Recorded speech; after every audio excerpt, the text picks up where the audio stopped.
पाकिस्तान में जन्मा एक शख्स कैसे बन गया हिंदुस्तान का प्रधानमंत्री। एक अल्पसंख्यक समाज से आने वाला एक लड़का कैसे बन गया हिंदुस्तान का पहला अल्पसंख्यक प्रधानमंत्री। पाकिस्तान में मात्र 2 सप्ताह का खजाना बचा था तो कैसे उसको $2 ट्रिलियन का खजाना बना दिया। कैसे उदारीकरण का वैश्वीकरण करके भारत का पितामह बन गया। आज जानेंगे हम एक ऐसे शख्स के बारे। आज जानेंगे भारत के 14वें प्रधानमंत्री डॉक्टर मनमोहन सिंह के बारे में।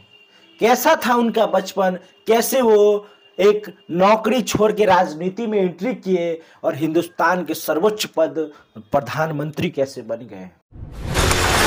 नमस्कार, आप देख रहे हैं हमारा चैनल। मैं हूं अमर कुमार।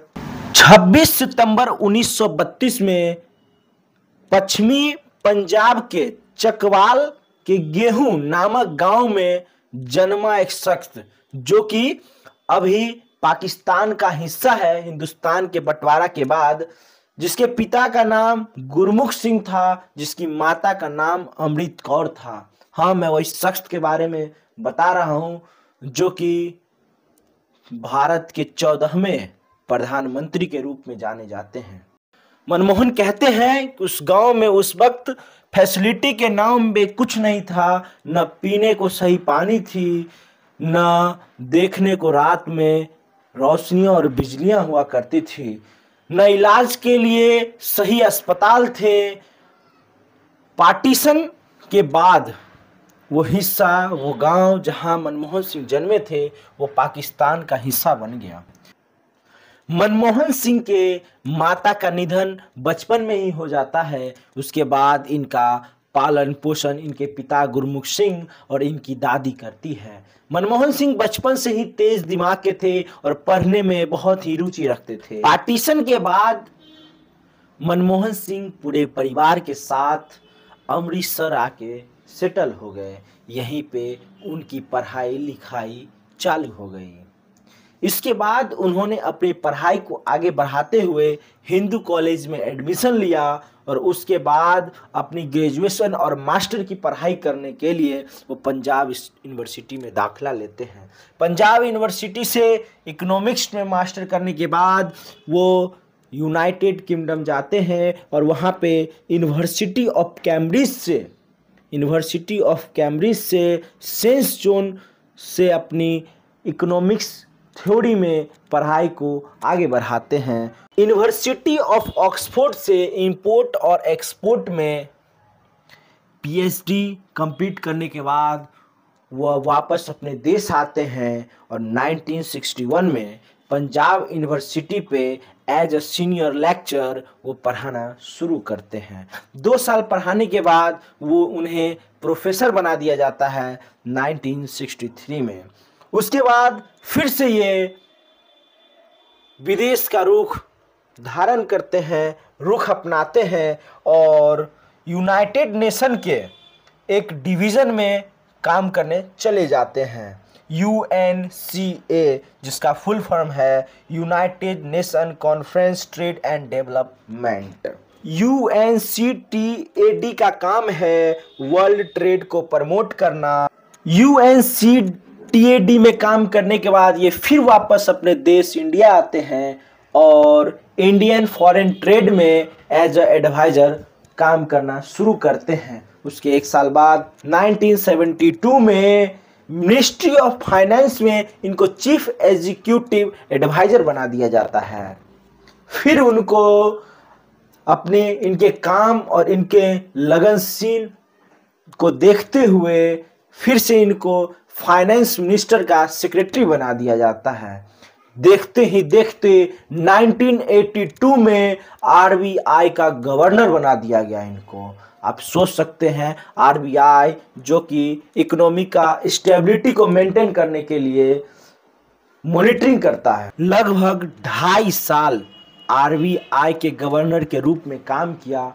उसके बाद 1985 में इनको प्लानिंग कमीशन का डिप्टी चेयरमैन बना दिया गया।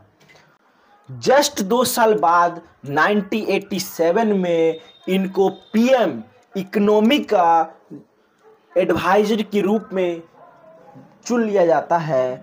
और यही वो समय था जब डॉक्टर मनमोहन सिंह का राजनीति में इनडायरेक्टली रूप से एंट्री हो चुकी थी।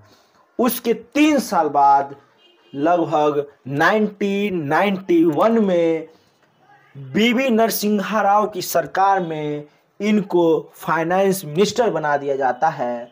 इनके साथी आके कहते हैं एक दिन पहले कि आपको फाइनेंस मिनिस्टर बनाया जा रहा है, तो ये इस बात को मजाक में ले लेते हैं और कल होके बीवी नरसिम्हा राव खुद आते हैं और इन्हें कहते हैं कि तैयार हो जाओ, आज तुम्हें शपथ लेनी है। जब ये फाइनेंस मिनिस्टर बनते हैं तो देखते हैं कि इंडिया की इकोनॉमिकली इतने पुअर हो चुके हैं कि इंडिया के पास मात्र 2 सप्ताह का खजाना बचा हुआ है।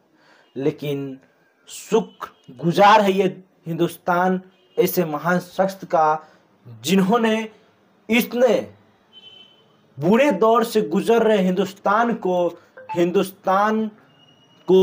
$2 ट्रिलियन का इकोनॉमिक बना दिया।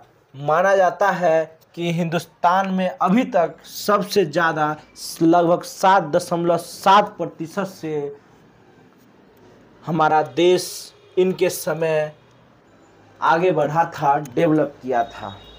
लेकिन इसी बीच 1992 में एक स्टॉक मार्केट स्कैम होता है। 1999 में साउथ दिल्ली लोकसभा से ये चुनाव लड़े, लेकिन इन्हें हार का सामना करना पड़ा। इसके बाद 2004 में कांग्रेस इन्हें पीएम के फेस में रिप्रेजेंट करती है और कांग्रेस पूर्ण बहुमत से जीत जाती है। उसके बाद ये शख्स डॉक्टर मनमोहन सिंह भारत के प्रधानमंत्री बन जाते हैं। इसके बाद इन्होंने जो देश के लिए काम किया वो काबिल तारीफ था। 2005 में नेशनल रूरल हेल्थ मिशन चालू किया, जो कि 2005-12 तक चला, जिसमें गांव के छोटे छोटे गांवों तक स्वास्थ्य की व्यवस्था कराई गई। इसका तारीफ अमेरिका और हिंदुस्तान और दुनिया के कई बड़े बड़े दिग्गज नेताओं ने तारीफ किया। उसके बाद 2006 में एम्स IIM में 27% रिजर्वेशन लागू करने का काम डॉक्टर मनमोहन जी ने किया। शिक्षा के क्षेत्र में इन्होंने 8 IIT खोलने का काम किया। इन्होंने हिंदुस्तान के गरीब लोगों को, ग्रामीण लोगों को देखते हुए मनरेगा का शुरुआत किया, जो कि लोकल स्तर पर रोजगार पैदा करती है, जिसकी तारीफ तत्कालीन प्रधानमंत्री नरेंद्र मोदी ने भी किया। दूसरे कार्यकाल 2009 से 14 में ये फिर हिंदुस्तान के प्रधानमंत्री के रूप में चुने जाते हैं और 6 साल से लेके 14 साल के बच्चों के लिए पूरे हिंदुस्तान में फ्री एजुकेशन का नियम लगा देते हैं। फ्री एजुकेशन कंपलसरी का सर्व शिक्षा अभियान जिसकी नींव अटल बिहारी वाजपेयी ने रखी थी, और इसकी सराहना से आज हिंदुस्तान के हर गली मोहल्ले के बच्चे शिक्षित होते जा रहे हैं। 2009 में सभी व्यक्ति का अपना एक यूनिक आईडी होगा। ये आइडिया मनमोहन सिंह का ही था। राजनीति के आड़ में इन्हें एक्सीडेंटल पीएम भी कहा जाता है। इन्हें हिंदुस्तान के द्वितीय सर्वोच्च सिटीजनशिप का अवार्ड भी मिला है, पद्म विभूषण अवार्ड। उसके बाद ऑर्डर ऑफ किंग अबूज अजीज का सऊदी अरबिया में इनको अवार्ड मिला हुआ है। ऑर्डर ऑफ जवान पोवेलिया फॉलो ओवर मिला हुआ है, और ऐसे कई अवार्ड इनको मिला है, जिसकी एक लंबी सूची तैयार हो जाएगी। मुझे जो कुछ भी मिला है इस देश से ही मिला है।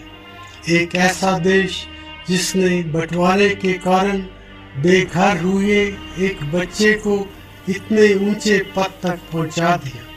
ये एक ऐसा कर्ज है जिसे मैं कभी अदा नहीं कर सकता। ये एक ऐसा सम्मान भी है जिस पर मुझे हमेशा गर्व रहेगा।